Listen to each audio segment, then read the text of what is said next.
Victoria Marmot is just an average teenage girl. If by average you mean an orphaned, multilingual martial arts expert who owns her own home and may or may not have magical abilities. When Vic is told her parents didn't die the way she thinks they did, her world is turned upside down and she is left with the task of finding out what really happened to them. But when her quest to uncover the truth reveals a massive conspiracy by a corrupt magical government, will her efforts save the world or take the whole universe down with her? Hello everyone, and welcome once again to the Heir's Lair. I'm your host, Jonathan Taylor.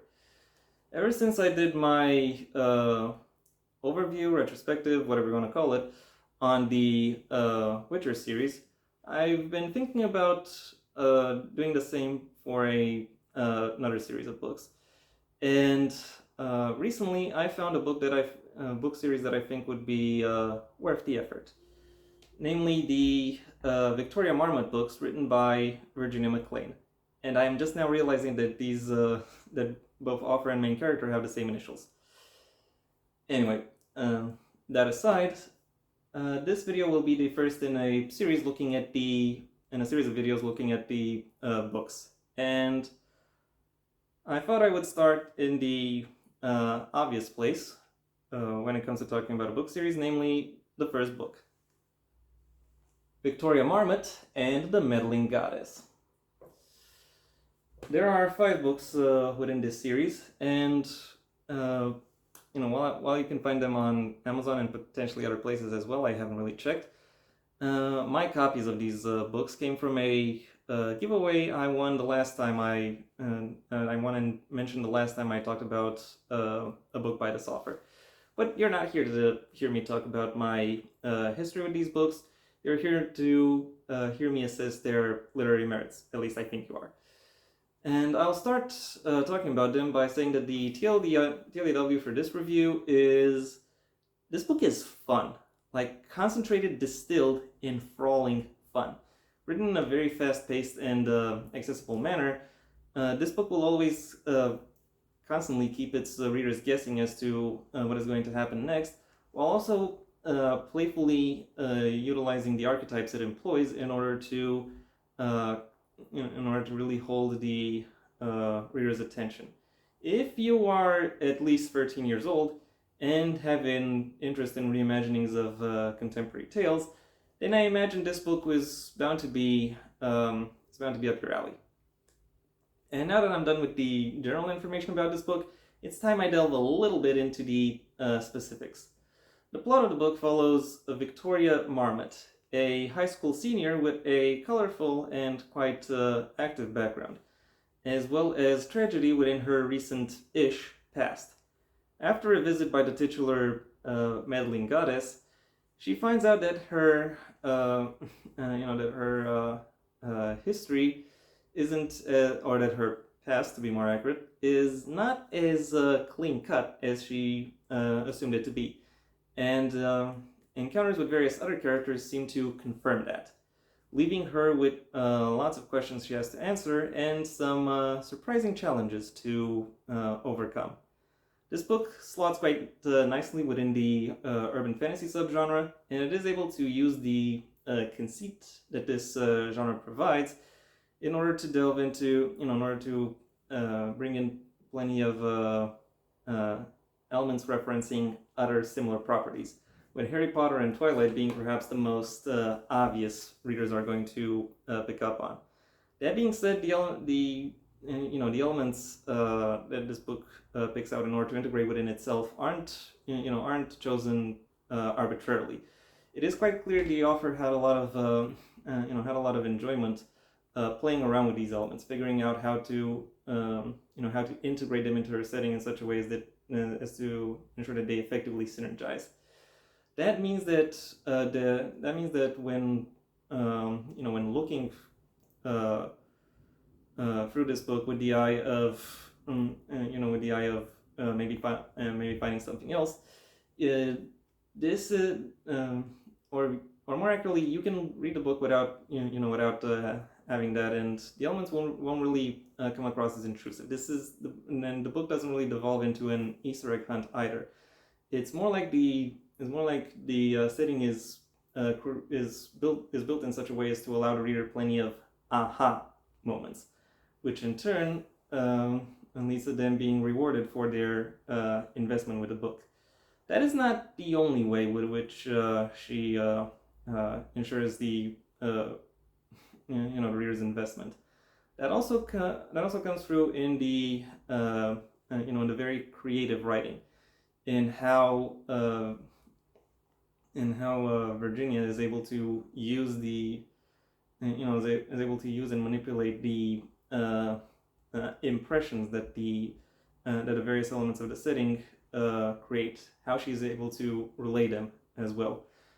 When you also couple that with the very witty dialogue, which allows every character their own distinctive voice, their own distinctive manner of speaking, and the somewhat sparse or quick descriptions of the various elements of the world, all of that leads to a story that practically reads itself. Like, it's very easy to just pick up and go.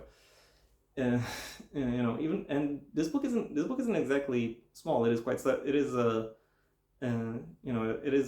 it may be less than 300 pages, but still that's still at least some heft, and still you can quite cleanly breeze all the way through it. Admittedly, there are some troubles that could emerge. I'll be the first to admit that the the sparse descriptions of the various elements within the world do affect world building. However, the clean and seamless way through which exposition is delivered within dialogue does a lot to make up for that for that particular disadvantage.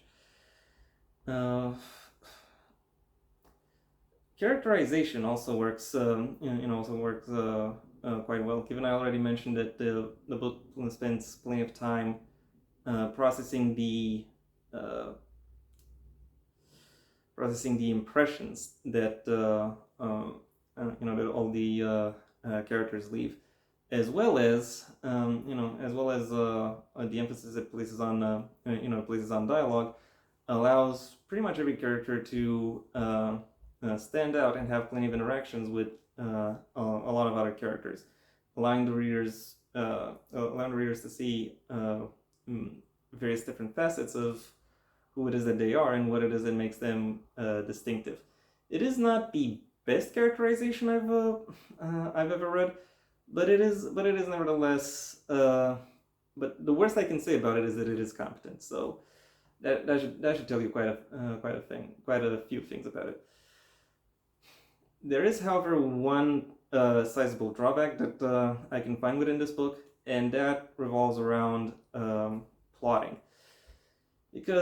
Not because of the titular meddling goddess, mind you. Her interference actually does a lot to ensure that the plot itself stays cohesive. But rather, the book itself, or the author herself, has more of a scattershot approach towards plotting. The beginning, in particular, kind of suffers from that, given there are at least 3 different plot threads that are presented that that the characters can go down, and which plot they actually choose to go down is really only decided when one of them literally walks in through the door. Yeah. Even after the choice of plot is made, the book still has an odd way of not really committing to it, because once they go some way towards resolving it, there is a strange break, and then the action resumes, and there is no explanation given as to why there is a break within this within the way this plot is supposed to be resolved. I assume it is only there to keep the book under a certain length. Nevertheless, what happens after the book picks up its plot is still easy enough to follow. But then again, I have to say that just because a plane has a smooth landing, that doesn't that doesn't negate the bumpy ride that is ended by that landing. Overall, this is a popcorn book. It is very easy and very enticing to read, but there isn't really a lot of depth that can be mined from from an analysis or an overview of it. My final rating for Victoria Marmot and the Meddling Goddess is a 3 out of 5. And that was my review. Thank you for your attention. If you enjoyed it, well then please like the video, maybe even share it wherever you think other people will also like the video. If there is anything you'd like to add, either to the book itself or my review of it, that's what the comment section is for. And if you want to see when my next video gets released, well then please subscribe. And ideally also ring the bell or do whatever else YouTube will ask of you in order to keep you notified. My books, the first of my own Heir to the Empire series, The Next Generation and the Path Not Taken, are available at various book retailers under their respective links, master links to be more precise, in the description down below. Right past my social media links, which I also suggest you check out should you choose to. Additionally, you have the option of following me on Patreon, where depending on the level at which you pledge, you will receive various perks, the specifics of which I will allow you to discover for yourself. I also have a second channel where I talk about whatever crosses my mind and isn't typically related to books or literature. So if you want to hear me talk about anything else, though it's typically movies, video games, and TV series, with the occasional political bent thrown in, then that's where you can go. If you want to hear more on my thoughts about books or literature, then I suggest you stay on this channel and go through my extensive backlog of book reviews, writing advice, and lore videos. If none of those interest you, then I suggest you go ahead and do whatever else you want with the rest of your day, because it is your day after all. Until next time, I am Jonathan Taylor, and this has been the Heir's Lair.